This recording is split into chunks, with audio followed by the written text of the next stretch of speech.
Listo, Sergio. Bueno, manejalo como a vos te parezca, obviamente. Bueno, un segundito que me acomodo, voy a mostrar un par de cosas. No voy a abusar mucho de las presentaciones hoy.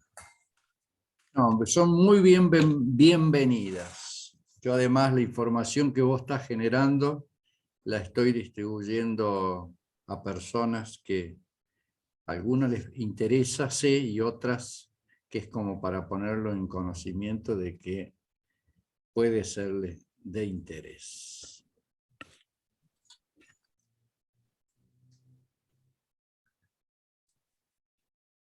¿Se ven ahí las diapositivas? Los Sí, cambios sí, entre una y la otra. No sí, quiero sí. agrandar, así tengo todo a mano. No, está. Yo por lo menos veo bien, no sé el resto del equipo. Sí, se ve Perfecto. bien. Bueno, me pareció oportuno arrancar el encuentro con esto. Hoy, 14 de junio, el Che Guevara cumpliría 94 años. Muy Y bien. como cuando le dieron el honoris causa en esa universidad escribió algunas líneas, yo hice un recorte, me Ajá, pareció interesante qué bueno. compartirlo en homenaje. Además, la foto está espectacular, la que Sí, pude sí, sí, encontrar. sí, sí. Porque sale de esa cara dura de guerrillero. Y bueno, lo que dice es, ¿qué tengo que decirle a la universidad? Bueno, le tengo que decir que se pinte de negro, que se pinte de mulato, no solo entre los alumnos, sino también entre los profesores, que se pinte de obrero y de campesino, que se pinte de pueblo, porque la universidad no es el patrimonio de nadie y pertenece al pueblo de Cuba, etcétera, etcétera. Bueno, después se los hago llegar a la cita. Pero me pareció interesante arrancar con esto. ¿Te puedo hacer un comentario al Sí, cómo respecto? no, cómo no. Mirá, cuando yo estuve haciendo una investigación, estuve en Cuba, tuve la suerte de poder ir 3, 4 veces. Entrevisté a mucha gente, ¿no? Y tuve la suerte de entrevistar a 3 personas que eran muy jóvenes cuando el Che fue ministro y presidente del Banco Central. Pero ellos me pusieron en contacto con 2 personas que escribieron libros sobre la vida del Che, pero no como guerrillero, sino como funcionario. O sea, lo que era un guerrillero siendo ministro de Industria y siendo presidente del banco. ¿Cómo era la vida? ¿Qué hacía? ¿Qué era el tema del hombre nuevo? ¿No? Y entonces uno de los que entrevistaba me decía, el tipo se emocionaba porque dice, todos al Che lo conocen como un guerrillero heroico. Bueno, para ellos es un héroe, obviamente, ¿no? Pero dice, muy poca gente conoce la faceta de él en la vida como funcionario y las cosas que él estudiaba, ¿no? Y en realidad los 2 textos son, bueno, narran eso y hay, a ver, no son apologéticos, o sea, uno de la lectura, que por supuesto lo puedo compartir porque yo los digitalicé, y bueno, pega tan bien con eso que vos ponés ahí, porque digamos son de las cosas que no están pegadas, digamos, aparece la foto y ese dicho que va acompañada con los testimonios, en este caso, de la vida administrativa durante, que debe haber sido entre el 59 y el 65, creo que fue así. Así Claro, que más o muy menos. oportuno lo tuyo, Sergio. Nada más. Bueno, bueno, hoy la idea es trabajar esto de la unidad 4, los sistemas comparados, los sistemas presupuestarios comparados, de algunas cuestiones que me parece importante seleccionar. En el título original decía análisis de casos en América Latina, Chile, Uruguay, Brasil, México, o casos especiales en el resto del mundo. Algo de esto voy a poner, algunas cosas adicionales, otras las voy a sacar.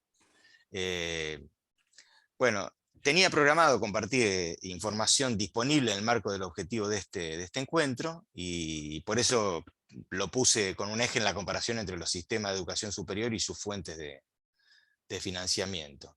Mi propuesta es sobre la base de una selección de información, obviamente subjetiva, que es incompleta, sesgada, me hago cargo, acotada temporalmente, pero con la intención que permita conmover o estimular o invitarlos a profundizar en la búsqueda que propongo en el contenido del encuentro siguiente.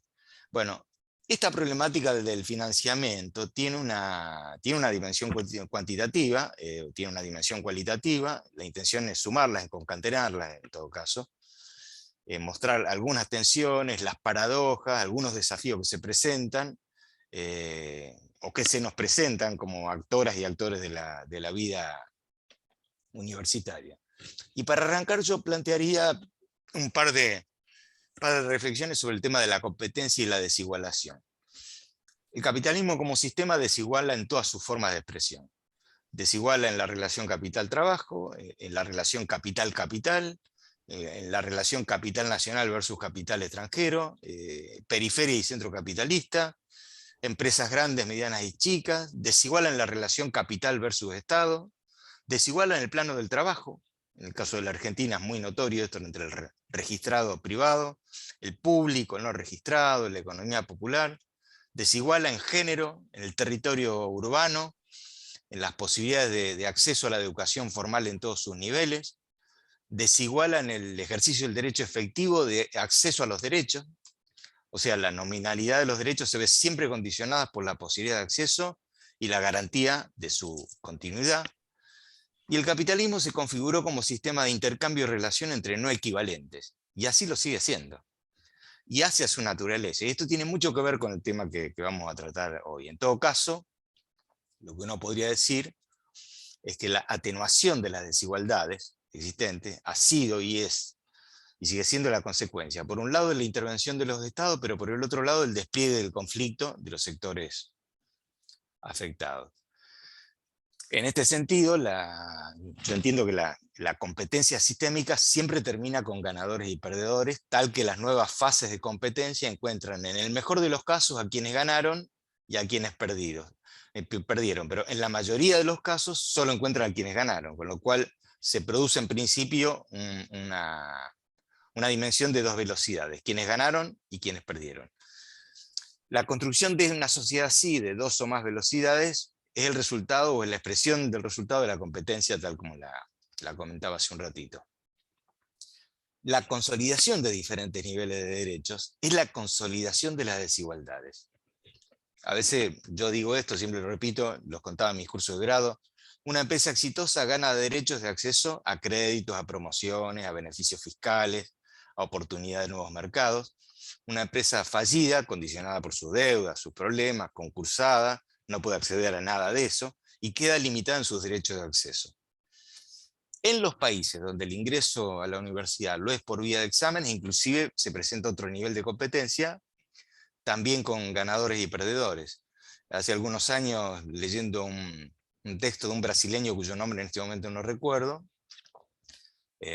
contaba qué es lo que pasa en el caso del vestibular, que es el examen de ingreso en Brasil. Quienes quedan afuera intentarán 1, 2, 3 veces ingresar, lo cual le implica mayor gasto, porque se tiene que volver a preparar, contratar los profesores, el entrenamiento, las clases de apoyo, etc. Bueno, el sistema desiguala en el acceso a la enseñanza universitaria y a continuación en alcanzar también el título de grado en cada carrera. O sea, por el ingreso por un lado y después en el egreso con un título que sea utilizable para la empleabilidad tal cual existe en el capitalismo. En este sentido, el derecho de acceso en los llamados mercados de trabajo encuentra nuevamente a quienes tengan mayores posibilidades de ganar y a quienes su suerte ubicará del lado de los que pierden. Por lo tanto, sabemos que vivimos en una sociedad que tiene como elemento de desenvolvimiento, dinámica, a la competencia en el lugar central, y en cambio a la solidaridad en un espacio marginal de resistencia al orden establecido. Competencia y solidaridad me parece un binomio que es necesario tener siempre presente a la hora de discutir algunos de los temas, por ejemplo, lo que voy a plantear hoy. Este proceso de desigualación capitalista homologa, entiendo yo, por un lado la distribución del ingreso y de las tenencias de activos, pero por otro, ratifica y reproduce las velocidades diferentes de acceso a derechos o a su restricción. O sea, se naturaliza este estado de cosas. Bueno, esta breve introducción, si así se le puede llamar, es un recurso nada más para invitarlo a tener presente esta perspectiva a la hora de hacer un paneo sobre algunos casos de financiamiento universitario en la Argentina y lo que podamos recorrer de los países seleccionados. En realidad, cuando yo preparaba la clase para hoy, pensaba como invitación, también inclusive para tener en cuenta para el trabajo final, la posibilidad que nos metamos a analizar en profundidad algunos casos particulares, y si nos animamos a hacer estudios comparados, porque la información disponible es muy poderosa en este sentido.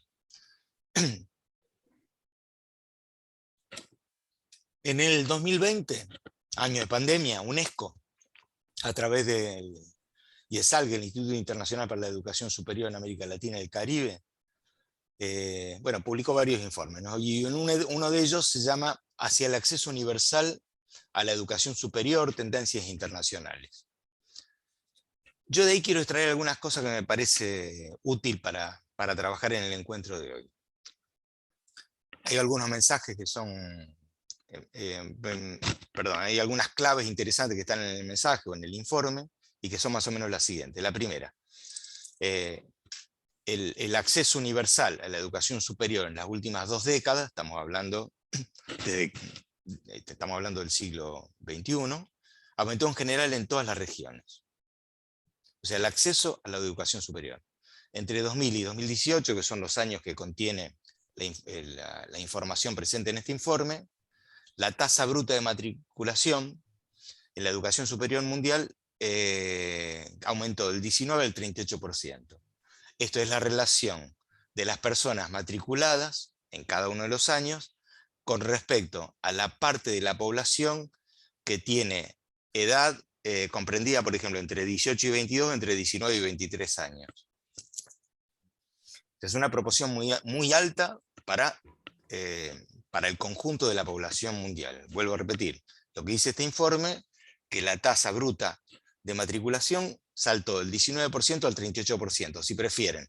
En el 2018, que es el último año de la serie, de cada 100 personas comprendidas en edad susceptible de ser interpretada como de posibilidad física al acceso a la educación superior, el 38% efectivamente se ha matriculado. Claro, de unas diferencias regionales importantes que después vamos a trabajar. En el mismo periodo, esta es otra cosa que es relativamente novedosa y se percibe en el funcionamiento y en la vida diaria de las universidades. Digo, en el mismo periodo, la tasa bruta de matriculación creció mucho más velozmente en el caso de las mujeres que de los varones. En el caso de los varones llegó al 36%, en el caso de las mujeres al 41%, siendo que habían partido el mismo punto, el 19% en el año 2000. Pero además esto es particularmente intenso en un conjunto de carreras. En realidad son muy pocas las carreras en las cuales la mayoría está integrada por varones. Y en el caso de los egresos, tal como en algún momento creo que lo comenté, o sea, las graduaciones está pasando exactamente lo mismo. Un segundo elemento que yo saco del informe, que es que el acceso universal a la educación superior no aparece solo como un derecho humano, sino también un componente clave del desarrollo social, del desarrollo económico, y que en todo caso permite, no necesariamente las traduce en hechos, pero permite la generación de mayores oportunidades para los grupos más vulnerados de la sociedad y contribuye en todo caso a la construcción de una fuerza de trabajo más preparada para las demandas concretas que hay en los nuevos mercados de trabajo o en los viejos mercados de trabajo transformados, sea por motivos tecnológicos u otros. Una tercera cosa que yo saqué del informe que me pareció interesante señalar es que los más relevantes impulsores del aumento del acceso a la educación superior en los últimos 20 años, uno podría decir que se vinculan con el desarrollo económico, crecimiento de Producto Bruto, en consecuencia el aumento de las aspiraciones de las clases medias para acceder a la educación terciaria universitaria, el crecimiento de las instituciones privadas, que me parece un dato absolutamente relevante, sobre todo en los últimos 10-12 años, y la expansión de las instituciones de educación a distancia, que en el caso de la pandemia se vieron potenciadas, pero que de ninguna manera nacieron en la pandemia, sino bastante antes.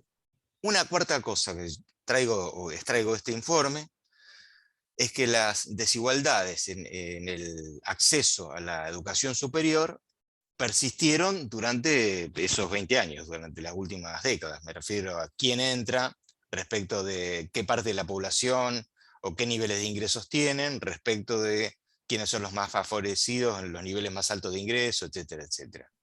Por eso se resalto en esto, que los obstáculos como la pobreza, las situaciones de crisis, la emergencia o las altas tasas de matrícula plantean siempre desafíos continuos en las comunidades que están marginadas para acceder a la educación terciaria, que en los momentos de depresión del ciclo se tornan mucho más agudos. Pero sin embargo, como la tendencia ha sido del aumento de la tasa bruta de matriculación, después la invitación es a ver un par de informaciones como para poner en la mesa de trabajo esto y para ver las paradojas que nos presentan. Un quinto elemento que yo plantearía respecto de este informe es que si bien el efecto de un mayor acceso a la educación superior sobre el desempeño y la calidad de las instituciones es difícil de evaluar, se pueden sí mirar, observar algunos patrones que son más o menos correlativos relacionados con la equidad. Por ejemplo, mientras que durante los últimos 20 años el acceso de las mujeres a la educación superior aumentó mucho, considerablemente en todo el mundo, el aumento del acceso a las instituciones de educación superior difiere mucho según el nivel de ingresos, siendo el grupo de ingresos medios altos el que más se beneficia, que es lo que está corroborado con la propia práctica y la lectura de lo que pasa en el mundo de la educación superior.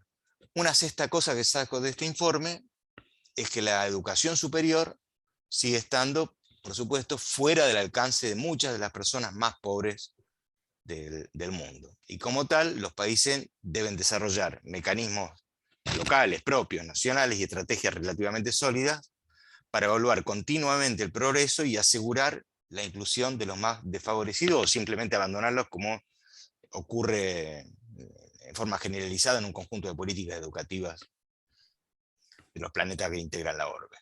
Una séptima cosa que yo extraigo de este informe es que las instituciones de educación superior deben, y efectivamente están en eso, desarrollando estrategias para reducir la brecha entre la matrícula y la graduación, que siempre es un problema presente, especialmente entre los grupos desfavorecidos, y reforzar la recopilación de datos sobre las tasas de culminación para ofrecer un escenario claro de cómo encarar el problema de la retención. Y en esto además hay dos mundos, porque una cosa es el mundo estatal y otra cosa es el mundo o el universo o la dimensión de la educación privada. A ver, voy a ver si puedo compartir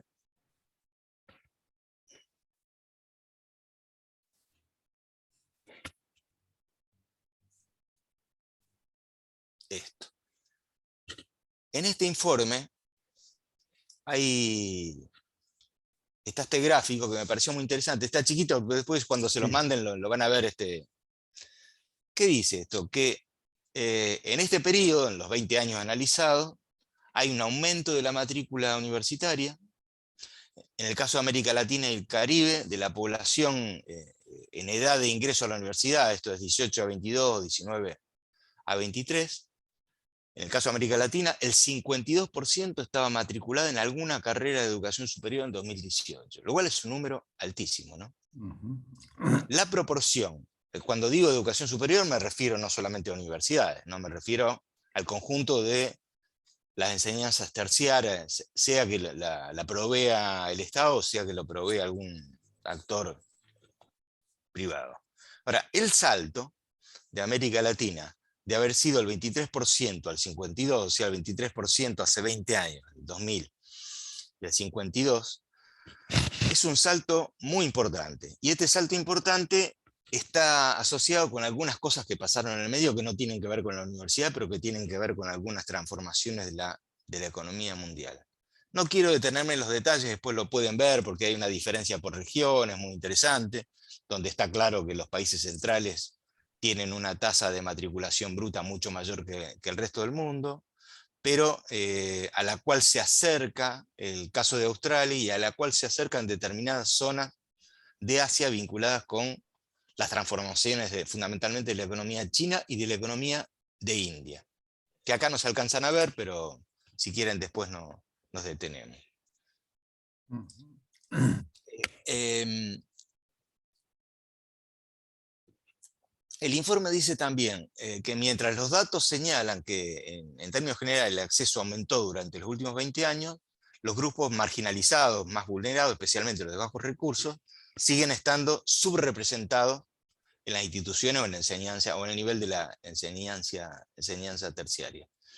También dice el informe que el acceso universal a la enseñanza superior estaría en consonancia con la meta de los objetivos de desarrollo sostenible punto 4, que se refiere al tema de la educación, con una meta particular que prevé llegar al 2030 garantizando la igualdad de acceso de todas las mujeres y los hombres a una enseñanza técnica, profesional, terciaria, de calidad, incluida la universidad, por supuesto.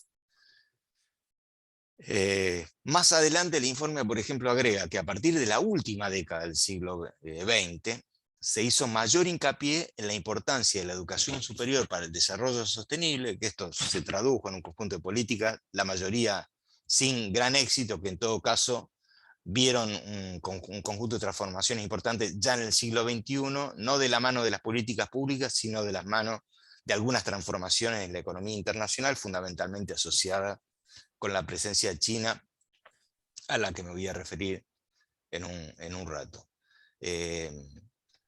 Dice el informe que las razones que relacionan el desarrollo con esta ampliación del acceso a la educación superior se centran en el hecho de que la educación superior pasó a ser crucial para el éxito de la economía mundial del conocimiento en lo que respecta fundamentalmente a la empleabilidad, si quieren leerlo, servirle al capital. Es decir, ser útil para la producción de trabajo excedente, ser útil para la acumulación de capital. Se ha pasado ahora de la producción en fábricas a la industria de alta tecnología intensiva, como tendencia general, hay una pérdida dinámica de la creación de empleos fabriles, y en cambio hay una creación de empleo importante en ramas que en lo aparente son de servicio, pero que en realidad se refieren a la producción de medios de trabajo, o la reconfiguración del uso de determinados objetos de trabajo que permiten determinados ahorros y que favorecen los procesos de acumulación, por lo cual se ve que hay una demanda de trabajadores y trabajadoras de relativa alta calificación en tendencia al aumento, mientras que la demanda de trabajadores y trabajadoras con menos capacitación y menos calificación o se ha congelado o ha disminuido. Entre las cosas que revisé para el encuentro de hoy, estuve escuchando una conferencia de Claudio Rama Vitale, que es un experto con blancos, negros y grises al respecto en materia educativa, y extraje algunas cosas que me parece también relevante ponerlas en cuestión para ver cómo funcionan respecto de la problemática del financiamiento que ahora estoy planteando. Perdón, Una primera, Sergio. sí, Claudio, mencionaste. Rama Vitale. Ah, gracias. Él ahora creo que es director de un instituto privado, pero ha ocupado lugares en Uruguay, en varios lugares de América Latina, ¿no? En México. Es un hombre es un hombre de algo más de 70 años, calculo, que todavía está trabajando, obviamente, pero que tiene una trayectoria. Tiene una trayectoria que ha acompañado las transformaciones, inclusive ha acompañado las transformaciones en los años 90, con lo cual uno puede tomar con encomillados todo lo que plantea, todo lo que dice, y con una mirada fuertemente crítica. Pero de lo que él plantea, extraigo algunas cosas sobre las cuales me parece interesante trabajar. La primera que saco es que lo que él sostiene, que la educación superior en América Latina se estructuró desde sus inicios como un sistema caracterizado por una fuerte presencia pública, muchas veces monopólica o única, ¿no? con un acceso reservado, sí, y reducido de sectores medios y altos, fundamentalmente altos, y de una presencia marginal por parte de las instituciones privadas de tipo élite, como las vemos hoy, que además son fundamentalmente asociadas a la oferta religiosa, ¿no? Fundamentalmente católica en el caso de la América Latina. O sea, él sostiene, en definitiva, que durante el siglo XX lo que ha habido es una expansión del sistema universitario, esencialmente administrado por el Estado, con una fuerte presencia del Estado, sostenido por el Estado Nacional, por los Estados provinciales, etc. Una segunda cuestión que me parece interesante sacar de lo que él plantea es que el carácter reducido de la matrícula, centrado en sectores de alto ingreso, de lo que ocurría cuando aparecieron a principios del siglo XX estas universidades, hizo de alguna manera viable, desde la perspectiva presupuestaria, esta opción de financiamiento de la educación pública superior o superior pública, como prefieran. O sea, lo que él plantea es, bueno, como había poca gente, porque esta poca gente además eran los únicos que podrían ir a la universidad por la enorme vulneración de la desigualdad existente a principios del siglo XX, esto hizo viable pensar que el Estado puede financiar prácticamente sin límite la educación superior, cosa que habría cambiado a continuación y por eso lo plantea en estos términos. O sea, este modelo de financiación habría abierto puertas a tensiones futuras sobre dichos flujos al producirse el incremento de la matrícula para nuevos sectores sociales, que es lo que habría ocurrido bastante después, y por lo tanto lo limitado de la posibilidad de seguir financiando con el mismo criterio que se lo hacía a principios del siglo XX. O sea, de alguna manera, este señor plantea que con la masificación y el aumento de los costos, la problemática del financiamiento y la calidad se transformó en una tensión permanente entre universidades estatales y gobierno.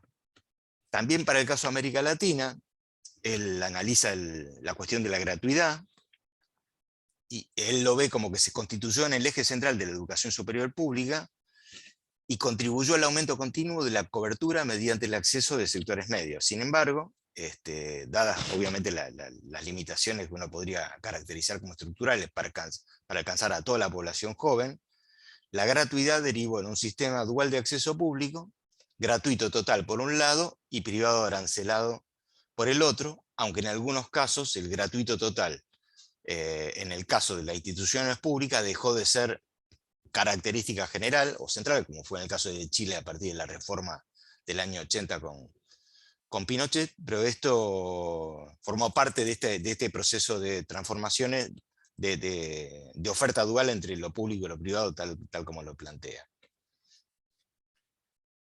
Este proceso de crecimiento, sin en principio inconveniente desde el punto de vista de la financiación del Estado, él lo ubica más o menos en los años 60, y este modelo dominante de funcionamiento habría comenzado a sufrir determinado tipo de cambio a medida que se expandió la demanda de acceso y que los sistemas universitarios iniciaron el proceso de masificación.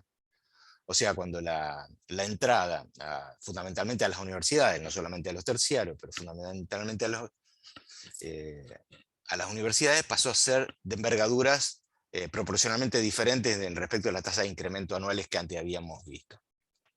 Y aunque la génesis de estos procesos por ahí es difícil de determinar, y además uno debería señalar que se dio en el marco de una variación entre países que de ninguna manera permiten identificar como un proceso único, se puede considerar que la dinámica esta universitaria de su financiamiento en América Latina en las décadas 70 o 90 soportó cambios derivados procedentes de un creciente desequilibrio entre el aumento de esta demanda de la institucionalidad terciaria universitaria y las menores capacidades estatales dispuestas en materia de acompañamiento financiero.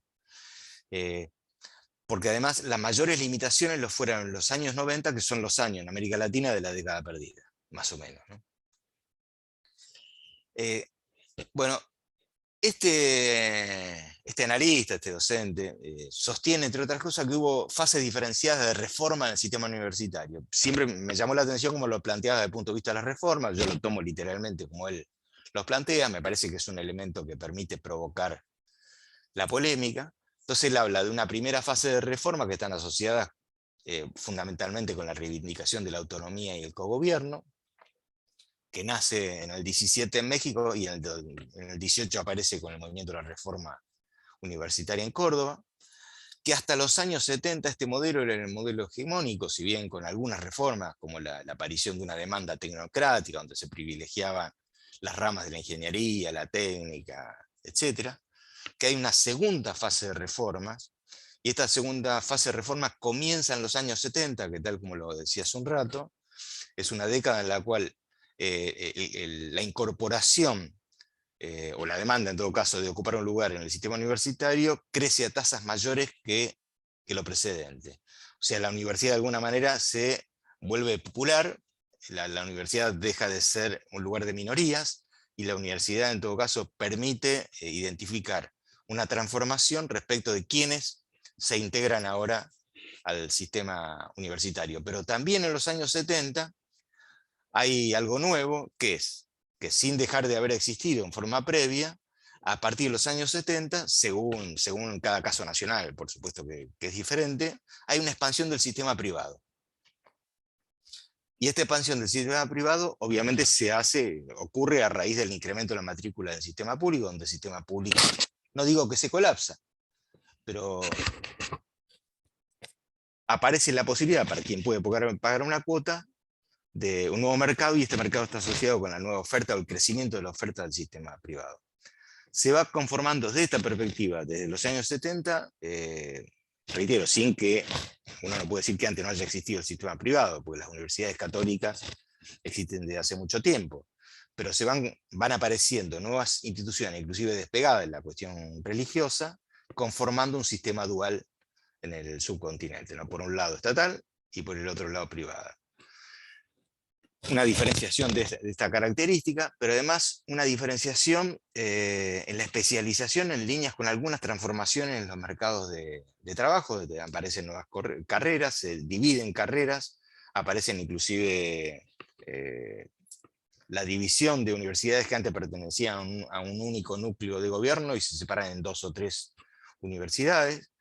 En el caso de Rosario nos pasó eso, por ejemplo, la Universidad Nacional de Rosario se creó formalmente en el año 68, pero antes formaba parte de la Universidad Nacional del Litoral. Ahora, esto que ocurrió en los años 70, sobre todo el crecimiento del sistema privado, se hizo tal como Dios mandó y como el mercado definió, o sea, se hizo sin regulación pública. Esta expansión del sistema privado, que no estaba sujeta en principio a regulaciones severas, fue la consecuencia de la no intervención del Estado, que fue creando un área de negocios que después se transformaría en otro sentido. No serían solamente establecimientos dedicados a la educación, sino que serían establecimientos que estarían asociados con espacios de negocio que exceden lo virtualmente educativo. Decía que en todo caso esta ausencia en la intervención del Estado en este cambio de tendencia dejó el camino para que los operadores privados, confesionales o no, ocuparan el territorio en todos los niveles educativos. Antes lo habían ocupado masivamente en el nivel preprimario, primario y secundario. Bueno, a partir de los años 70 se percibe un crecimiento de la presencia de estas entidades. No sé si ustedes recuerdan, en uno de los encuentros yo mostraba la cantidad de universidades y institutos terciarios que hay en la Argentina, y son más o menos 60 y pico estatales y 60 y pico privados.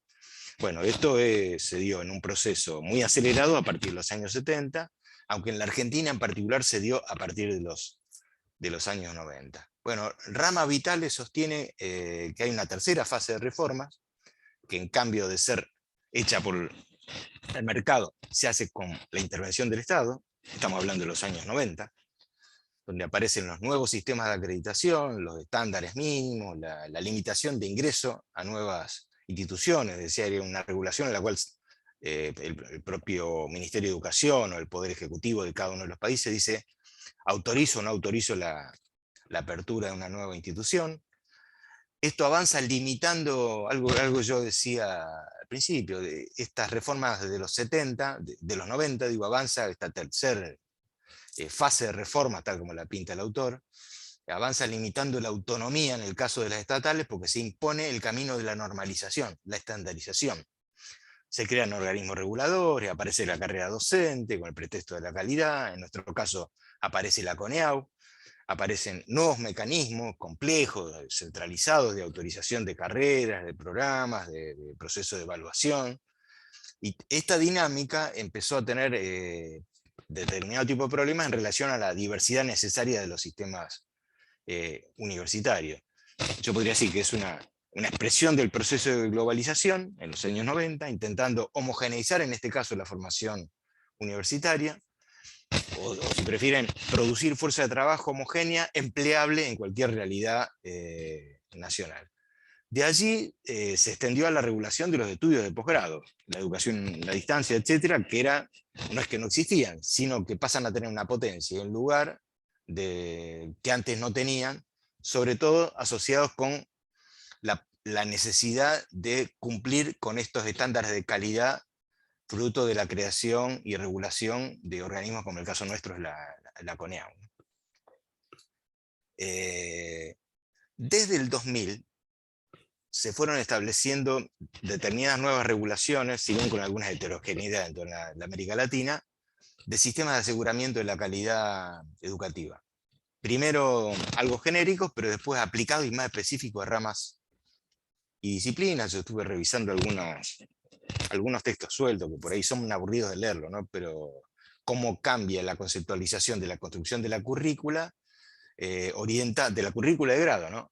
Orientados hacia el aseguramiento de la calidad de la formación y de los contenidos, etc. Cosas que antes virtualmente no existían, si no existían no era una política general, pero acá aparece como una política general. Yo decía China hace un rato, ¿no?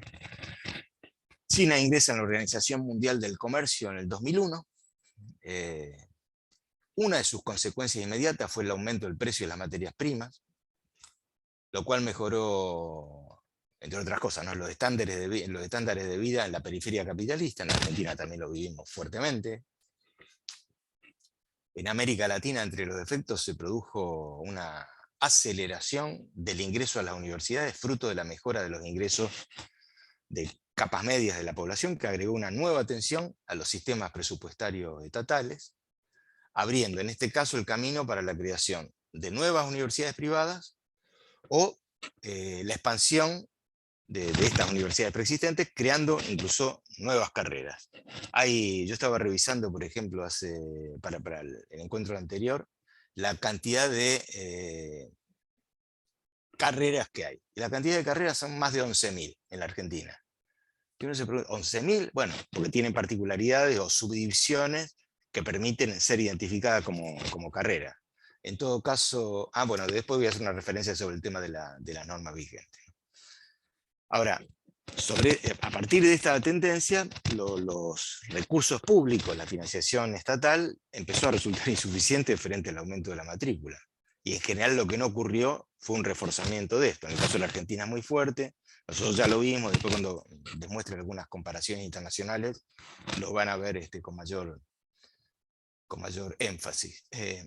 Muchas de estas regulaciones incorporadas, digo yo que expresaban tendencia a la convergencia de los sistemas de educación superior, y no quiero olvidarme en este marco de la creación,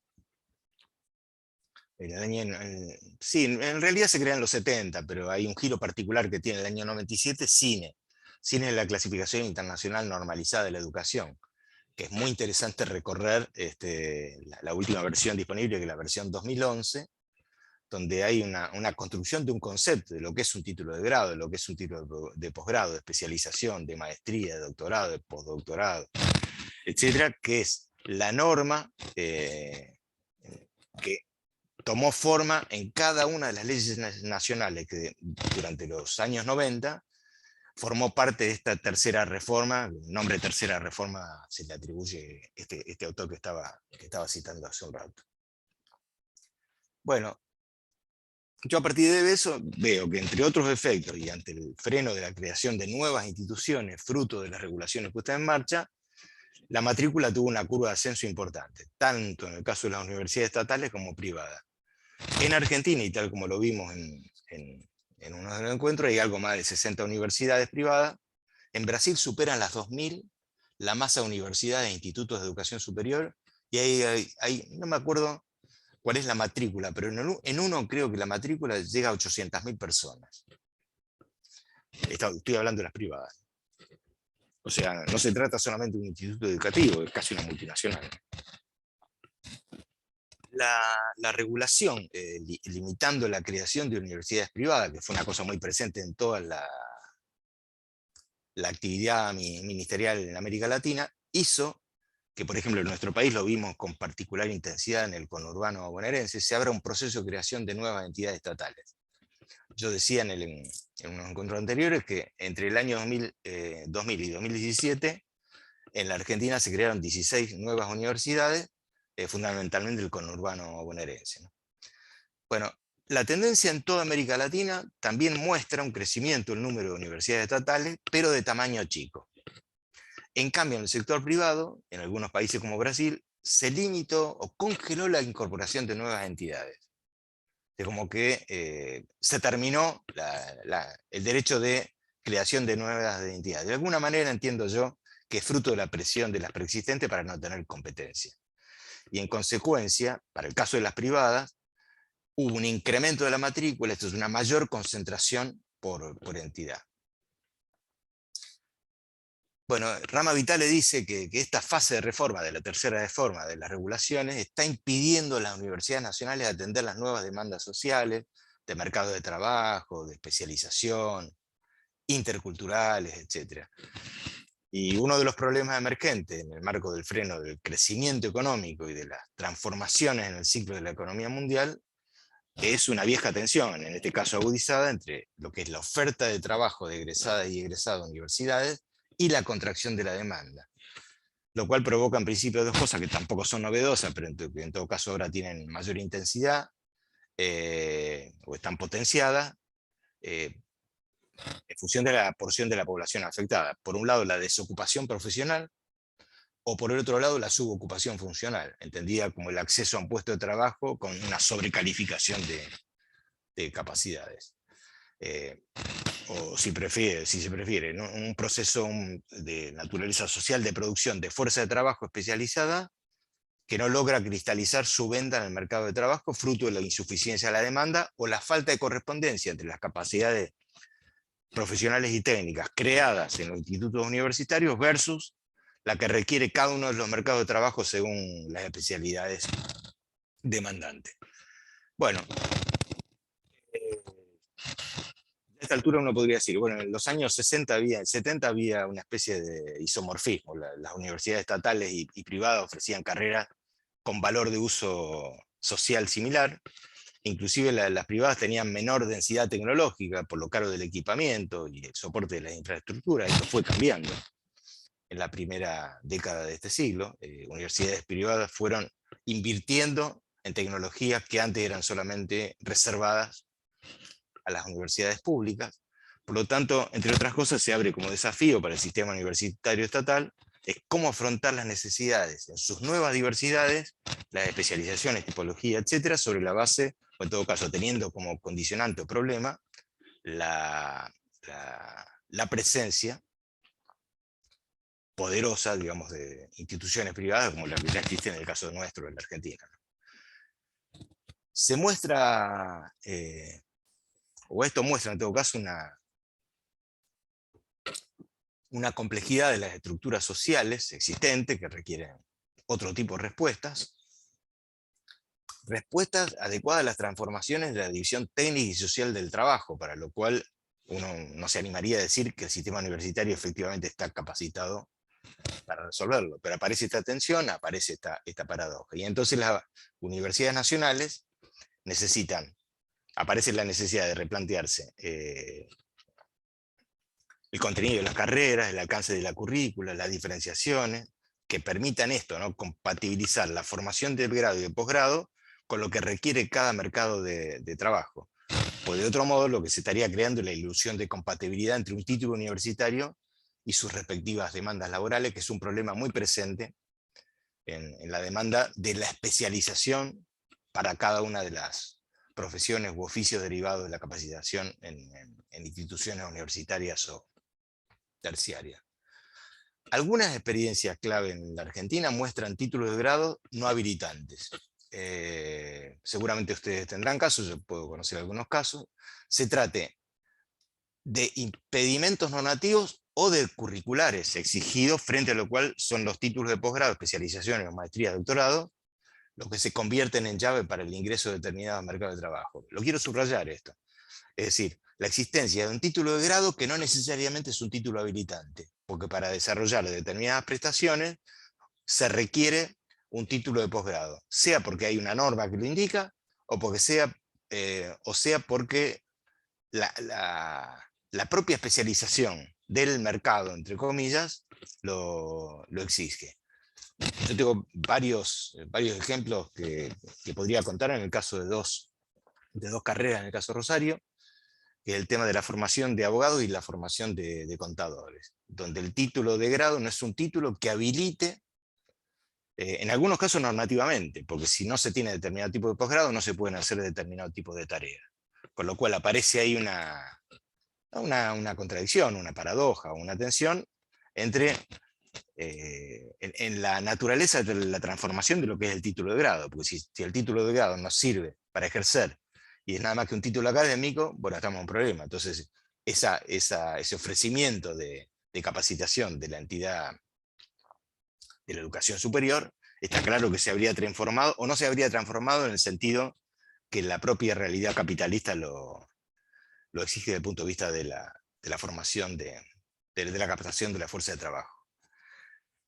En la búsqueda de cosas, entre otras cosas, estuve recorriendo, pero no me animé a hacer una síntesis de eso, pero me parece interesante revisar toda la experiencia de la multiversidad de Edgar Morin. No sé si han visto algo sobre esto. O sea, la nueva complejidad que no niega ni excluye la anterior, pero que pone en un lugar de tensión a lo pretendido por las regulación y estandarización de los 90, inclusive abriendo la demanda de otro tipo de instituciones locales, regionales, tecnológicas, Sergio, aplicadas. Sí, perdón, una pequeña interrupción, pero está vinculado con lo que estás sí. planteando vos.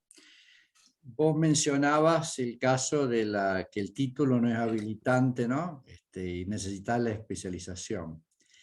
También se podría pensar en esos términos en el caso de la docencia universitaria.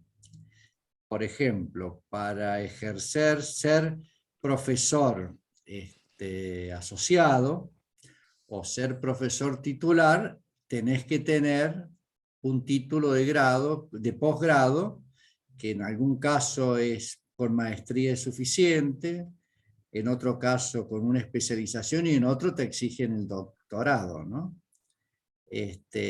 Digo, eso también me da la impresión como que se aplica a lo público, ¿no?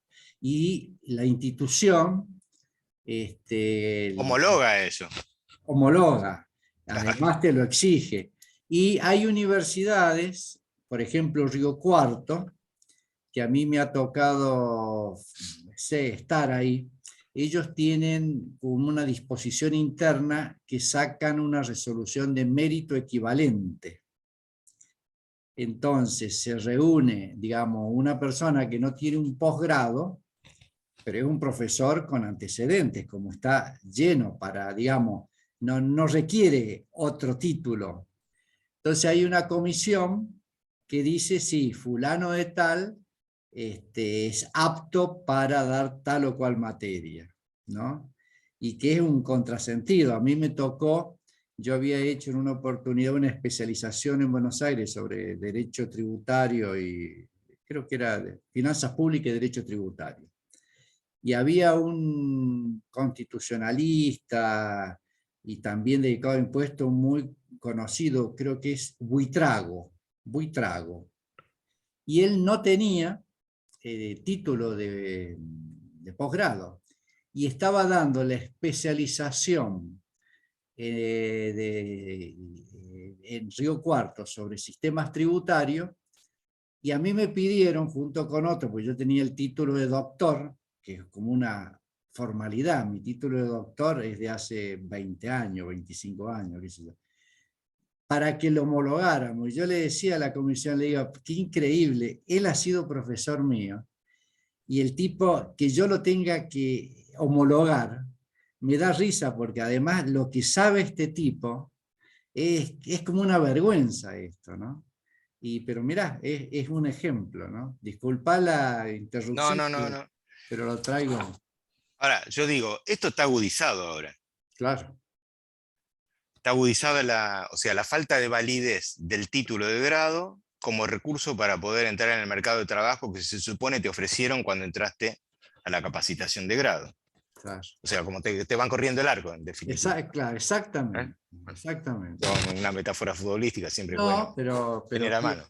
pero que es así, que es un tema, entonces, pero que es todo un problema porque, digamos, además, digamos, hay una competencia desleal. ¿En qué sentido lo digo? Hay una etapa en la formación universitaria que creo que, bueno, a lo mejor vos la has vivido y las chicas que están presentes seguramente la van a ir viviendo en su momento, que hay una etapa cuando vos ingresás donde entre que ingresás con poca antigüedad, cargos bajos, desde el punto de vista remunerativo, es imposible sostenerte, digamos, profundizar, investigar en la docencia, progresar vos dentro del campo disciplinar en la cual vos tenés un cargo para poder. Y el mercado de la actividad privada te multiplica por 10 las posibilidades si podés entrar en cuanto a ingreso. Entonces ahí tenés todo un tema de las personas que no solamente el salario no le permite, digamos, hacer su carrera, sino que a su vez le exigís que para poder dar un paso más, tener una chance más dentro de 10 inscriptos, tenés que tener el título de grado. Y a su vez la institución no lo genera en sí. Bueno, hay toda una cadena, ¿no? De que tenés que ir afuera o no, que tenés que pagar. Pero bueno, ese era el comentario. Bueno, lo que vos planteas respecto del trabajo concreto docente, me parece que está asociado con lo que debiera discutirse en términos del convenio colectivo, ¿no? Claro, totalmente, Sobre totalmente. los derechos en el convenio colectivo, que no tienen por qué referirse exclusivamente al tema salarial, Claro, sino a los totalmente. derechos de acceso, a las exigencias, Sí, etc. sí, sí. O de lo contrario, vas creando una sociedad docente de dos velocidades, ¿no? Claro, sí, sí. Hago una pregunta. Sí, En esto que se da, que creo que vos, bueno, las nombrás, son carreras que existen, yo en particular soy abogada y pasa esto que vos nombrabas, que el título de grado no te otorga nada, de herramientas para después salir al mercado laboral.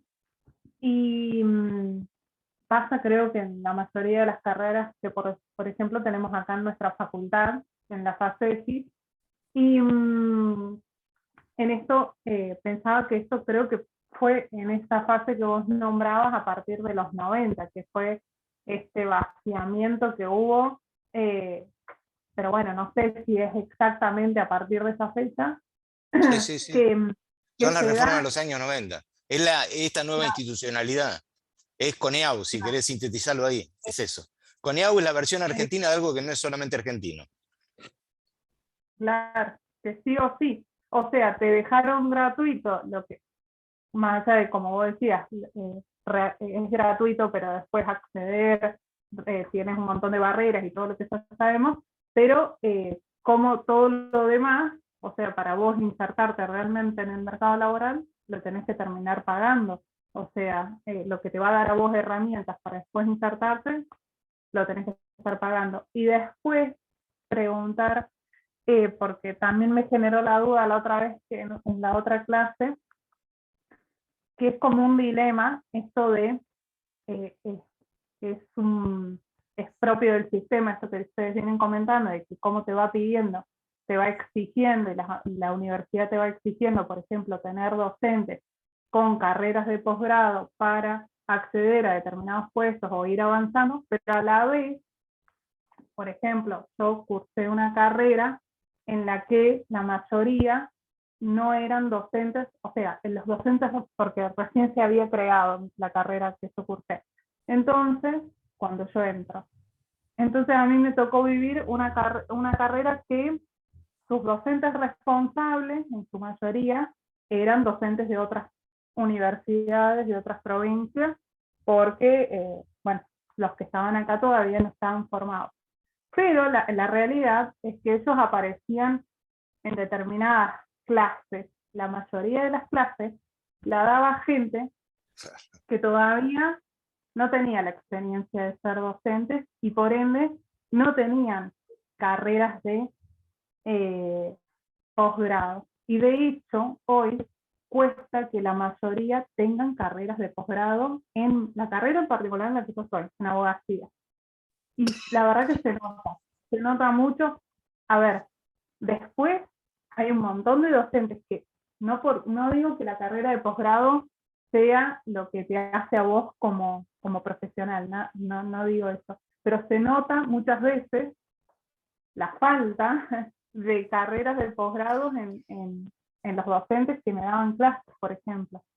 Entonces, bueno, porque justo en la carrera en la que yo estoy, como decían ustedes, se da más rédito estar afuera que estar adentro de la universidad. Bueno, se combinan un montón de cosas, justo. Pero, no sé, es como, me planteaba la duda de qué sirve, digamos, porque tampoco no está bien no exigir. A eso lo que, no sé si se interpreta mi duda, si se entiende mi duda. Pero O sea, como que... nadie discute la necesidad de la calidad, eso está claro. La pregunta es la calidad para qué, y que la calidad no se transforme en una limitación.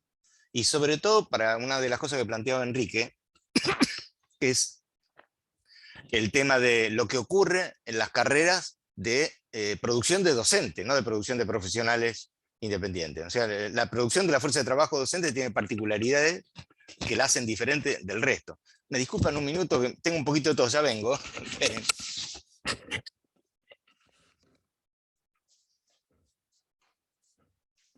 Ahí estamos. Se nos fue el piloto, pero... Eso es lo bueno de la virtualidad, se puede escapar, digamos, presencialmente todo lo veríamos toser. Así. Y sí. Bueno, está interesante, la verdad que,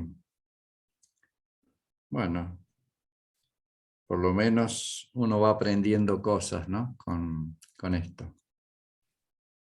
Sí. ¿Y cuándo terminás las prácticas, Nazarena? Pero vos ya sos trabajadora social, no empecés que tengo que ya estás. Y espero que este año, viste que se suele... ¿Dónde como... estás haciéndola? Estoy en el Centro de Prevención a las Adicciones. Ajá. CPA. Muy bien, ahí estamos, muy bien, profesor. Bueno, perdón, no sé por dónde había dejado. No, estabas respondiéndole a un poco Sí, la reflexión que ha hecho Ailín. me acuerdo, tenía acá, tengo el apunte. No, yo había planteado que no sé si conocen algo de la experiencia de la multiversidad de Edgar Morin. Uh-huh. Habías mencionado, sí. Moren, Ah, ¿no? sí, porque es francés. Bien.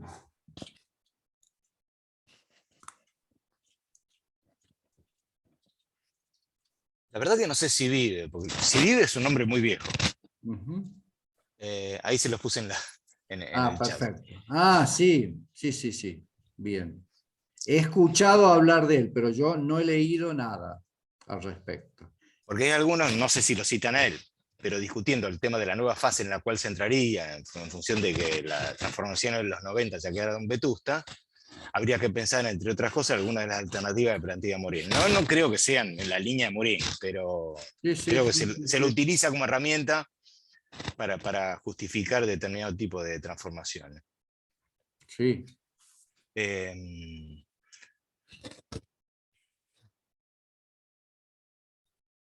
Bueno, esperen que voy a hacer un recorte de algunas cosas que tengo por acá. Bueno, muy bien. Para no ser más larga. Bueno, ahora les cuento, entre otras cosas, que hice. Digamos, cuáles son las fuentes de información para ver, en términos comparados, la asignación de presupuesto. Bueno, las fuentes son diversas. La mejor fuente es la fuente de cada gobierno, de cada estado. Porque eso da una certeza que en general no se tiene cuando algún organismo se ocupa de buscarla. ¿Por qué? Bueno, porque hay que conocer los detalles de cómo se construye cada una de las informaciones, y es probable que haya heterogeneidad en los criterios de construcción de esa información. O sea, lo mejor es eso. Ahora, eso lleva mucho tiempo. Si uno quiere trabajar sobre la base de la realidad en 10 países, bueno, tendría que entrar a 10 sitios diferentes, de Ministerio de Educación, de Ministerio de Economía, de Banco Central, de Instituto de Estadística, de lo que fuera, para hacerlo. O sea que, de hacerlo, esto amerita la construcción de un trabajo de naturaleza colectiva. La otra es confiar, hasta cierto punto, en la información que procesan, que información que probablemente sea heterogénea, los espacios institucionales que se supone se especializan en esto, como puede ser el caso de UNESCO, como puede ser el caso de la Comisión Económica para América Latina, como puede ser el caso de la Organización de los Países en Desarrollo, la OCDE, con Esteban, como puede ser el Banco Mundial. Al propósito del Banco Mundial, lo último que bajé, pero no tuve tiempo de clasificar y procesar para entregárselos, después se los voy a mandar, es una base de datos que tiene el porcentaje que sobre el Producto Bruto Interno de cada país se destina al sistema educativo, que incluye a lo universitario, me refiero a los estados. Y el periodo que contiene datos es 1960-2018. En muchos casos está ausente la información del 60 al 70, pero en la mayoría de los casos, del 70 en adelante, hay información disponible. Reitero, es una cantidad de números insostenible para poder ser leído. Por eso bajé la base de datos, mi promesa es trabajarlo y devolvérselo en una herramienta que ustedes puedan consultar por donde quieran, seleccionar por continente. Que me parece muy interesante para mirar las divergencias al respecto.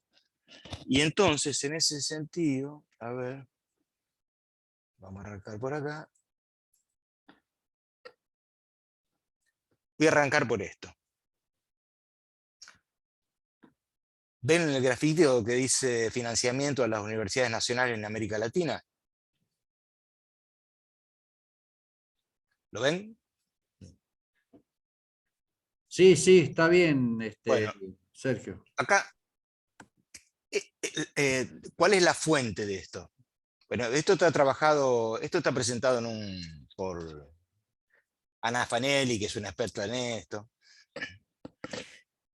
La fuente es la información de los ministerios de educación. La fuente utilizada es la información brindada por los respectivos ministerios de educación. Y lo que muestra esto es las transferencias que los respectivos ministerios de Economía, el Tesoro Nacional de cada uno de los países, hizo a las universidades estatales en porcentaje sobre el Producto Bruto Interno para el año 2019. Ustedes me dirán, bueno, ¿y el 2018 era igual, el 2017? Bueno, esta serie no cambia mucho en un plazo de 10 años. Por lo tanto, si uno dice 2019, podría decir también 2009. Y como es el año previo a la pandemia, me pareció interesante cortarlo acá porque no sé lo que pasó después. Bueno, ¿qué es lo que muestra esto?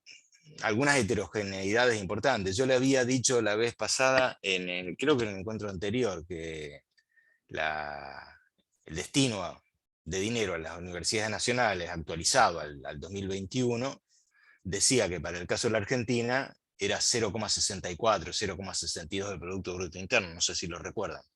Este valor que tienen ahí, que es el último, el de abajo, es un poco mayor porque se refiere al año 2019. Está bien. Ahora, fíjense que nosotros estamos al nivel de México y Jamaica. México es un caso especial porque tienen otros mecanismos de financiación que no derivan de las transferencias. Por ejemplo, la Universidad Nacional Autónoma de México, la UNAM, tiene dos buques oceanográficos y participa asesorando a Pemex, que es la petrolera estatal. Tiene otra fuente, el propio producido, de demasiada envergadura, con lo cual uno no podría decir que está desfinanciada como consecuencia que tiene un guarismo de giro del gobierno nacional parecido al de la Argentina. Pero fíjense que en el caso de Brasil, en el caso de Chile, en el caso de Costa Rica, en el caso de Paraguay, lo destinado por los estados para sostener las universidades nacionales públicas es superior en términos de Producto Bruto Interno que el caso de la Argentina. El caso de la Argentina, explicado por la caída brutal que mostramos en uno de los gráficos, donde el 2014, recordarán ustedes, era el año pico en el que se había recibido más a lo largo del largo periodo 1993-2021, y a partir de ahí empieza a caer.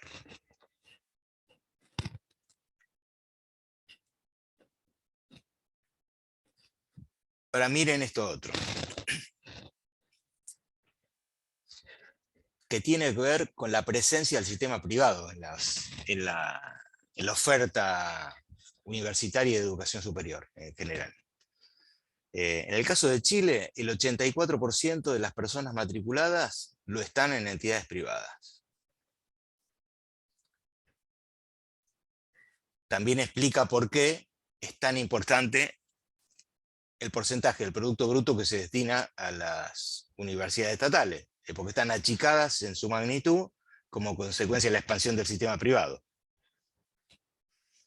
Le sigue Perú, Brasil, Puerto Rico. Brasil es un caso especial por las transformaciones que hubo en los últimos 15 años aproximadamente. No alcancé a terminar un trabajito sobre la Universidad Católica de Brasil, que ha sufrido una expansión muy significativa en los últimos 12, 15 años. Siguiendo con la saga, Puerto Rico también, una alta participación de las entidades privadas, El Salvador también, Paraguay, Dominicana, Costa Rica, Colombia, y siguen las firmas, ¿no? En el caso de la Argentina, es más o menos la proporción que yo había comentado en un encuentro anterior. No obstante tener el mismo número de entidades, las entidades privadas, la universidad e institutos privados, tienen un cuarto de la matrícula más o menos, no la mitad de la matrícula. Con lo cual se trabaja en condiciones mucho mejor que la masividad que tenemos en el caso de las universidades nacionales. Y un último cuadrito,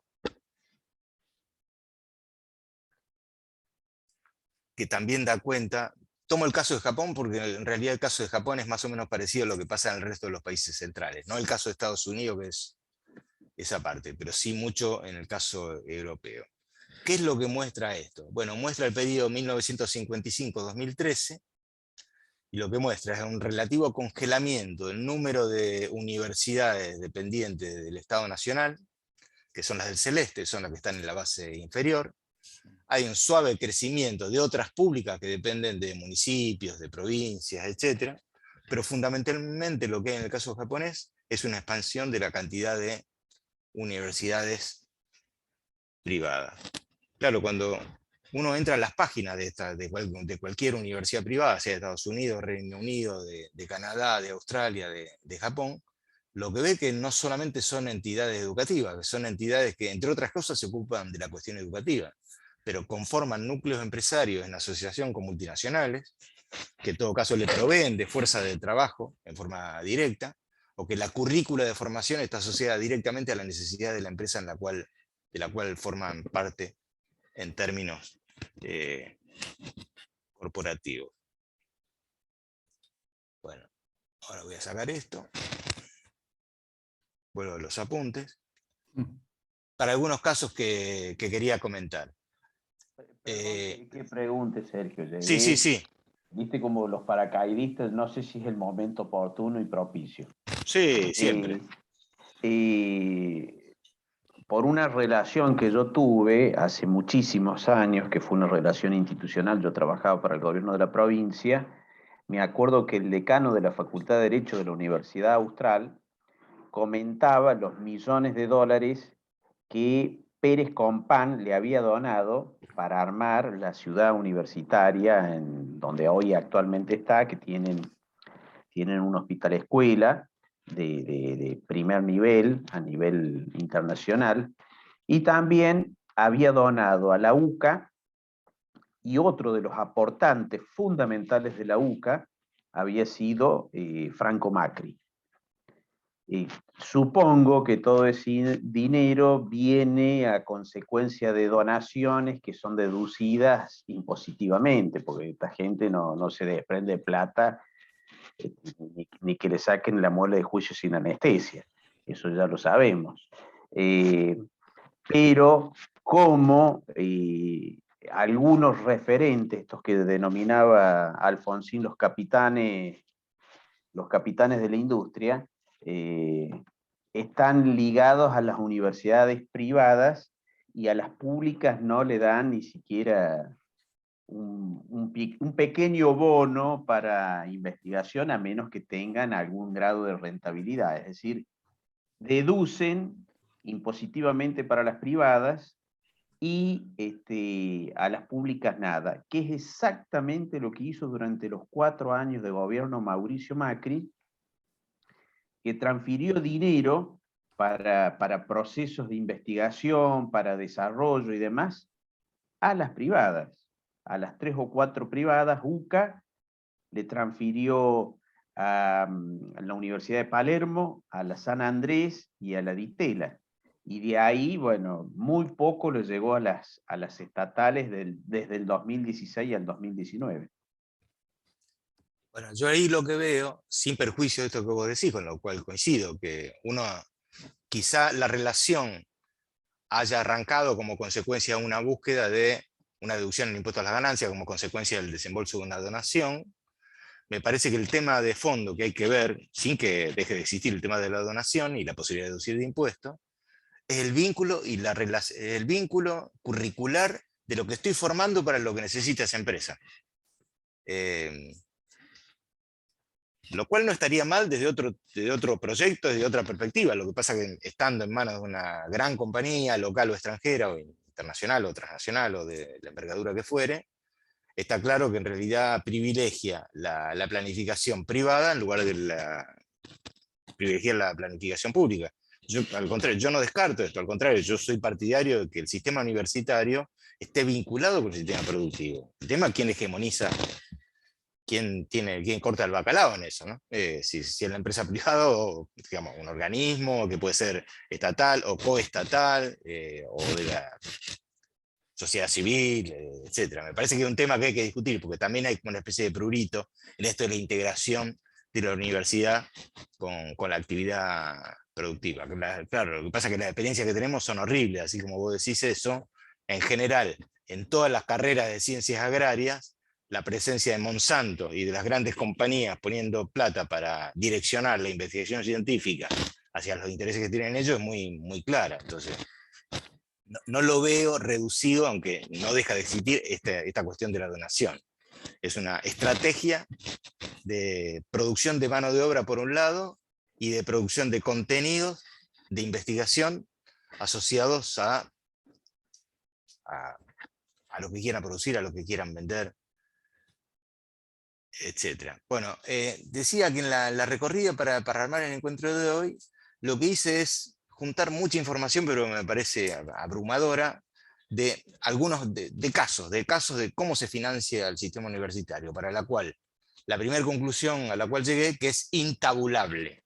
Es decir, no puedo poner una tablita donde pongo esto tiene, esto no tiene. ¿Por qué? Bueno, porque hay particularidades que no son susceptibles de recorte así tan brutal. Sí, bueno, el caso de la Argentina, todos lo conocemos, ¿no? La reforma universitaria del 18 cuestionó el carácter elitista de la universidad y su arancelamiento, pero sin embargo recién en el 49, con el decreto parecido al de la ley de cooperativa, que en lugar del 20.337 es 29.337, se inició el ciclo de gratuidad universitaria y el compromiso del gobierno para su financiación. Sabemos que durante el 55, durante el 76, durante el 90, se intentó dirigir la estrategia hacia el arancelamiento, inclusive hubo breves periodos en los cuales se restableció, pero también uno tiene que decir que si bien no hay arancelamiento explícito en el grado, y con la heterogeneidad según los casos, el acceso a un conjunto de prestaciones solamente puede canalizarse. En el caso de las universidades nacionales, en la Argentina a través de cooperadoras, asociaciones civiles, fundaciones creadas en sede siempre universitaria. El caso de Chile, bueno, en todo el caso de América Latina, las universidades, sobre todo desde finales del siglo XIX en adelante, surgen como entidades públicas, si bien algunas con restricción de acceso desde el punto de vista de los exámenes de ingreso, no con limitaciones desde el punto de vista de la financiación, porque no eran aranceladas. Durante el siglo XX y durante el siglo XXI se produjeron algunas modificaciones que incorporaron la cuestión del arancelamiento. En el caso de Chile, es desde la reforma del 80 de Pinochet, el sistema universitario estatal está arancelado, si bien sufrió algunas modificaciones, después con la presencia de algunas reformas que encaró Bachelet, esto cayó en relevancia, pero tal como decía hace un rato, si más del 80% de la matriculación universitaria está en entidades privadas, esto perdió jerarquía o perdió la jerarquía que tenía con lo que uno podría haber discutido hace 20 años atrás, o 30 años atrás, o 40 años atrás. Hay, en el caso de Chile, inclusive becas del 100%, para un conjunto importante de estudiantes de las universidades estatales. Inclusive se flexibilizó la tasa de financiación, bajando la tasa de interés, se implementó algún tipo de quita, que fueron revertidas parcialmente durante la presidencia de Piñera, pero el sistema chileno es un sistema esencialmente apoyado en la financiación por parte de estudiantes, sea de grado, posgrado, etcétera, etcétera. Caso de Paraguay, otro caso interesante. En 1889 se creó la Universidad de Asunción, y fue la única universidad del país hasta el 60, año en que se crea la Universidad Católica de Asunción. Y lo que estaba revisando, cuando preparaba esto, que con datos más o menos, creo, del 2017-2018, el país tiene hoy 54 universidades, las cuales 46 son privadas. La Constitución allá en Paraguay garantiza la cobertura del financiamiento para las estatales. Me refiero a las 8 estatales, que son la de Asunción, bueno, la de Asunción, la del Este, Pilar, bueno, no me acuerdo de todos los nombres, pero lo que sí me acuerdo es que en 1993 se crea la segunda universidad estatal. La última fue en el 2010. Es un proceso relativamente reciente. En todo caso, una de las discusiones que hay en el caso paraguayo es sobre la desproporción de la financiación estatal, donde la gran ganadora es la Universidad de Asunción como consecuencia de su historia, ¿no? El regreso a la democracia en el 89, en 1989, o sea, 100 años después de la creación de la Universidad de Asunción en Paraguay, se expresó, entre otros lugares o aspectos, en la creación de estas 7 universidades nuevas estatales que se sumaron a la histórica, ¿no? Sí, estuve leyendo una noticia, porque consulté a un amigo de Paraguay, porque no encontraba, y me mandó la siguiente noticia. Desde el 24 de enero del 2021, hace algo más de un año y medio, el arancel en las estatales es igual a 0. Antes no lo era. Bueno, el caso uruguayo, también es un caso interesante. Nace como, en términos similares a la onda de la reforma universitaria del 18, donde hay, si bien hay acceso vía examen, no hay arancelamiento para las y los estudiantes, pero en cambio tiene como fuente de financiamiento complementario al del Estado Nacional un aporte de las y los graduados desde el 5º año de graduación. Es decir, vos te recibís, pasaron 5 años, pasás a ser obligado para aportar a la Universidad Nacional, para devolver lo que te dio. Hay un aporte general, que no recuerdo el nombre, como el aporte fondo creo que se llama, pero además en el caso de una de las universidades, que es la Universidad de la República, la UDELAR, se complementa con un aporte específico para los estudiantes, para los graduados de la UDELAR. Según pude recabar información, esa obligación para los graduados, para financiar a la universidad que te dio la posibilidad de obtener el título de grado, son más o menos $9.800 que hay que pagar a cotización actual, ¿no? Uruguaya, que hay que pagar durante la vida activa. Porque cuando se jubila ya deja de tener la obligación de bancar a la universidad. Bueno, también en el caso de Venezuela, por ejemplo, hay algo parecido al arancelamiento en algunas universidades estatales, que también me llamó la atención. Por lo tanto, tenemos una diversidad de casos respecto de la fuente de financiamiento. Sí, vuelvo a poner el acento en algo que comenté hace un rato. Me parece que no se puede analizar la problemática del financiamiento público sin a la vez ver cómo fue la expansión del sistema privado. Tengo entendido que inclusive, en el caso de la Argentina, por alguna norma que me quedó, yo no lo puedo confirmar esto, habría la posibilidad, existiera la posibilidad que el gobierno nacional, que el Estado Nacional Argentino, financie con determinado tipo de subsidios algunas de las universidades privadas que funcionan en la Argentina, fundamentalmente las confesionales, en un tratamiento similar al que tiene respecto a algunas escuelas, pero ya en la órbita provincial. Pero como no lo tengo confirmado, me gustaría dejarlo como incógnita y como problema. Bueno, yo no quiero agregar mucho más, quiero dejar planteado esto acá y abrimos el juego. No, quería compartirle, Sergio, lo que pasa es que no, pues no sé por el chat cómo es para enviar un archivo. No estoy viendo cómo es, pero bueno, se los paso después. No, hay un artículo que me parece que tiene que ver con esto de lo privado y de Chile. Hay un artículo que escribió Graciela Galarce, que es una economista, una mujer grande, se exilió, estuvo en México.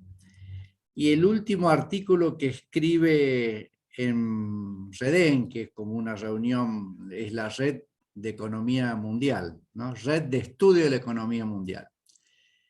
REDEM. REDEM. Sí. Ella A la que presentó... tiene sede en Puebla. Claro, exacto, que está Sí, Jaime... sí, lo conozco. Sí. Bien, sí, vos lo... Bueno, ella escribió un artículo sobre cómo el neoliberalismo entró en Chile. Y yo ese artículo se lo pedí si lo podíamos publicar en el boletín, y lo publicamos en el boletín de transiciones, que yo después se los comparto. Y hace un estudio de cómo a partir del año 55, 56 más o menos, la Universidad de Chicago y otras se vinculan con la universidad, primero con la Universidad de Chile, que no quiso acceder, y después con la Católica, y comenzó todo el proceso de formación que finalmente después da lugar a lo que en el 73 son los Chicago Boys. En realidad, la reflexión que ella hace es cómo son los mecanismos de penetración ideológica y que después finalmente terminan, bueno, en el caso de Chile como terminó, que podría haber sido de otra manera. Pero digo, lo quería vincular a esto porque son distintos mecanismos de financiación, de formación, las facilidades que había para formarse en el exterior, lo que estábamos hablando, los doctorados.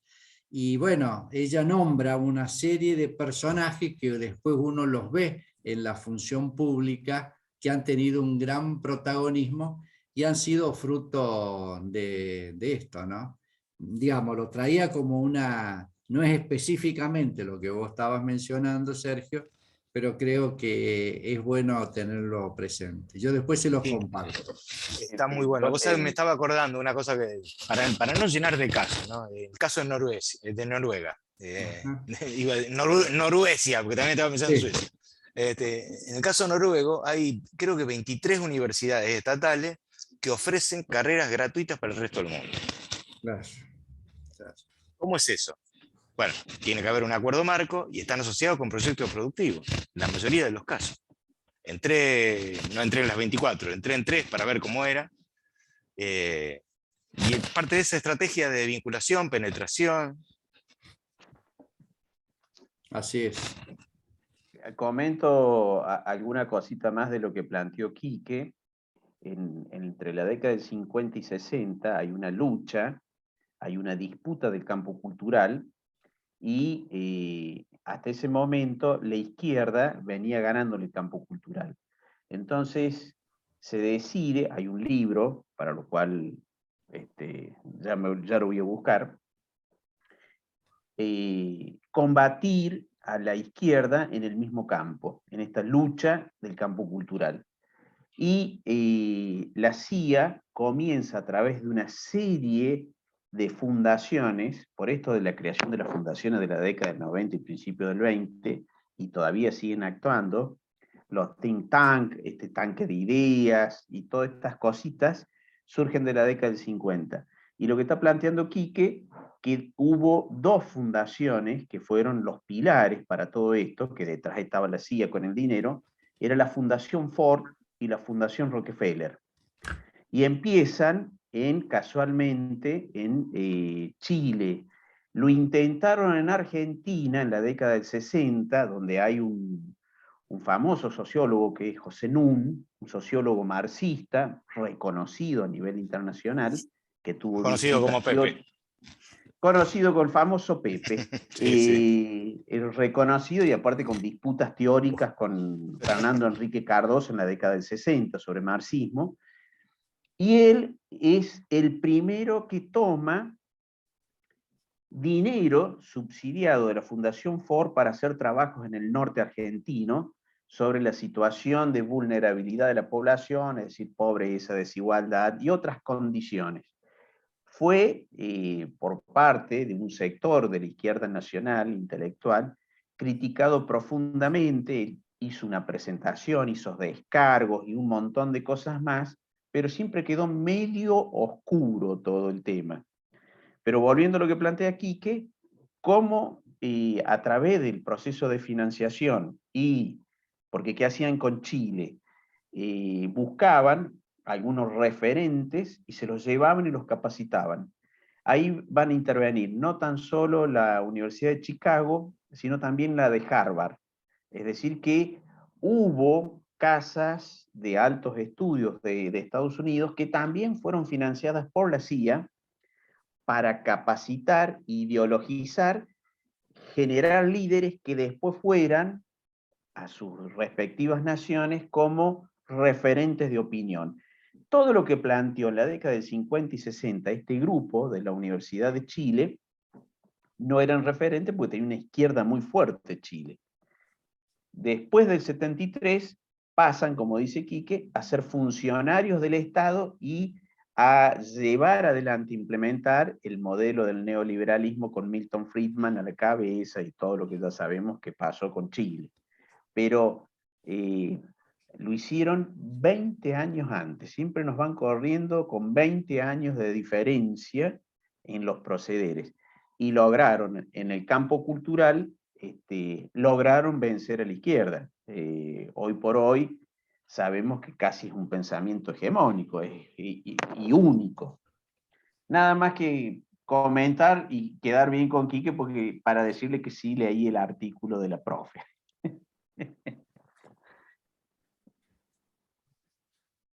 Decía, es interesante meterse en cómo funciona cada uno de los sistemas educativos y sobre todo las estrategias de vínculo con el resto de los países. El caso de Noruega me llamó la atención por eso, ¿no? Bueno, Dinamarca tiene algunas cosas parecidas a la de Noruega, que también lo vi. Reitero, no quise llenar con casos. No, pero me parece, digo, como una inquietud para los que estamos en la sala y por supuesto también quienes no están hoy, pero que está muy buena la inquietud tuya que estás trayendo de pensar digamos, las fuentes de financiación, los límites, ¿no? Los problemas, porque es un buen ejercicio que uno podría hacer, porque en realidad uno, digamos, hay muchas estrategias o muchas inquietudes, o motivaciones, mejor dicho, por qué pensar esto. Porque también, digamos, quienes les interesa la enseñanza pública, la universidad pública, etcétera, tiene que saber romper esa discusión de que no hay alternativas, ¿no? y las alternativas siempre existen, pero yo en esto soy un convencido que hay que estudiar, ¿no? Y el progresismo o los sectores vinculados con los, digamos, con lo popular, no necesariamente tenemos los conocimientos y subestimamos, yo digo, la inteligencia, la capacidad de recursos, la fortaleza de los sectores, digamos, conservadores, o quien piensa que la universidad pública, bueno, no debe tener un rol protagónico y demás. Entonces, me parece que es complejo todo el panorama que nos vas dejando, Sergio, pero creo que esa complejidad uno la tiene que desafiar viendo por dónde cada uno se puede meter, ¿no? Cómo ir abriendo inquietudes, porque, digamos, esto también hace a la formación como docente, como estudiante, docentes que recién se inician, estudiantes que están terminando, otros que ya estamos más avanzados, pero digamos, todo esto yo creo que hay que pensarlo. Bueno, habrá que ver cómo lo podemos hacer, pero me parece por lo menos nos dejás con varios temas ahí dando vuelta, ¿no? O sea, cómo discutir, cómo llevar y cómo decir, che, bueno, a ver, un consejo directivo, un consejo superior, ¿cómo podría pensar otro tipo de financiamiento? Claro que la respuesta inmediata es decir, bueno, che, pero mirá, tenemos esta urgencia, está este expediente, está esto otro, pero una agenda, ¿no? Porque, Vos sabés, una cosa, Enrique, sí, que sí. la verdad que no me ocupé, pero voy a ver si la puedo traer para la próxima. Resulta que Catamarca, desde hace un tiempo, se está desarrollando una experiencia interesante para ver, que es la creación de empresas públicas por parte del gobierno provincial. No sé si lo conocen, algo de eso. No, desconocía eso, desconocía Creo que totalmente. son 60 empresas públicas ya creadas. Mm. O inclusive en algunos casos público-privadas, con cooperativas, con economía popular, de todo tipo. Desde producción de chanchos hasta tecnología, de producción de carne vacuna a hortalizas, en donde la universidad está jugando algún papel. No sé cuál es el alcance de la universidad, pero sí el proceso es tangible. La creación de muchas empresas del Estado que están sustituyendo la importación desde otras provincias, por lo tanto están disminuyendo el precio de las cosas que se consumen como consecuencia que se producen localmente, y además orientada con una estrategia en tenor donde la solidaridad relativamente existe, además de la competencia y la prestación de ganancias, pero sobre todo liderado por empresas que son del Estado. Sí. Hay que verlo. Sí. No es que tenga que ir por ahí, pero digo, la regionalización me parece, a mí por lo menos, un tema que también me conmueve. Digo, la universidad tendría que estar metida en el barro, así como decía el Che, en cada territorio. Después, es un desperdicio no se utilice la universidad. dejo así también otra inquietud, porque esto también tiene que ver con la universidad y con los colegios o consejos profesionales, llámense como sea, ¿no? Por supuesto que me voy a referir a un país que es muy particular, pero en el caso de Cuba está la ANEC. La ANEC es la Asociación Nacional de Economistas y Contadores, ¿no? Y la ANEC tiene una presencia territorial en todas las provincias y dentro de las provincias en localidades, digamos, como podrían ser en el caso nuestro municipio y demás.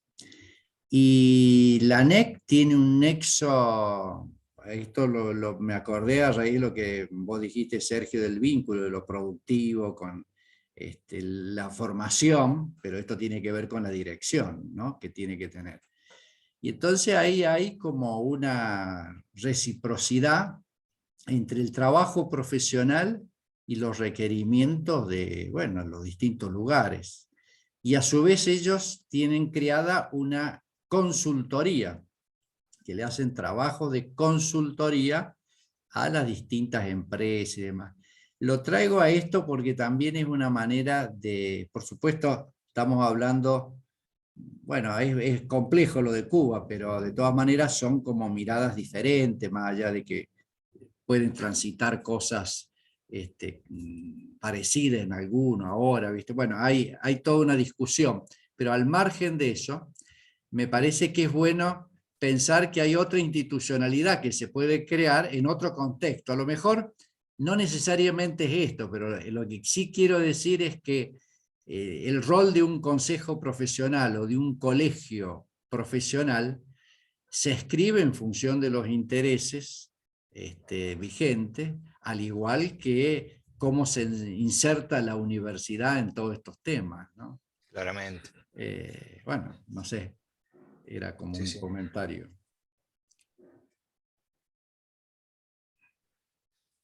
Así es, coincido. Bueno, un aviso, aunque lo voy a mandar por correo para que lo tengan todos. Antes del próximo encuentro van a recibir un planteo de sugerencia de cómo va a ser la evaluación de este curso. Bien. Y la invitación a lo que había planteado en el encuentro anterior. ¿Qué pasa con los que tienen asistencia perfecta? Y yo diría que le No damos un escuché. premio Gardel. Esteban, no llegaste puntual hoy, no sería muy perfecta. Muy bien, yo estoy de acuerdo con lo que dice Y Natalia. siempre ahí están los enemigos que, bueno, que Sí, me claro. calumnian y me injurian, y bueno, que hay que respetarlos también. Tenés que hacer el trabajo, tenés que hacer el trabajo mejor que todos. Así. Lo que les voy a hacer es No me metas mandarles presión, Quique, por favor. mandarles todos los links de acceso a la posibilidad de ver casos comparados de otros países. Ah, perfecto. Sí, que no Bueno, me quise explayar porque es muy aburrido leerlo, pero para no, quien le no, interese se mete. perfecto, perfecto. Bueno, muy bien. Bueno, levantamos. Levantamos y nos ¿Puedo vemos. hacer un comentario que está fuera de programa? Yo Mm. venía haciendo un relevamiento del año 2000 a la fecha, yo lo dejé hacer en el año 2017, cómo se constituía el presupuesto de la provincia. ¿Por qué hago esto? Porque en realidad lo que ando buscando es cuánto es el monto que se le entrega a la Universidad de La Punta, que tiene muchos recursos, y empecé a revisar cómo se conformaba el presupuesto provincial. Originalmente tenía un 75% recursos genuinos y un 25% de coparticipación. Y fue decayendo a tal punto que lo último, año 2022, que es el presupuesto que está vigente y que se está ejecutando, y habla de recursos provinciales 26.021 millones. Recursos federales 87.594, recursos nacionales 7.970. Es decir, Espera, que Esteban, hoy hay algo que quizá no entendí. Vos decís que se pasó una situación en la cual los recursos propios eran muy superiores a los de coparticipación y ahora sí, se dio vuelta la manga. exactamente. Qué raro, pero ¿en qué periodo fue eso? Porque la verdad que no me da, ¿eh? No me da en ninguna provincia. La única que me da eso es Cava.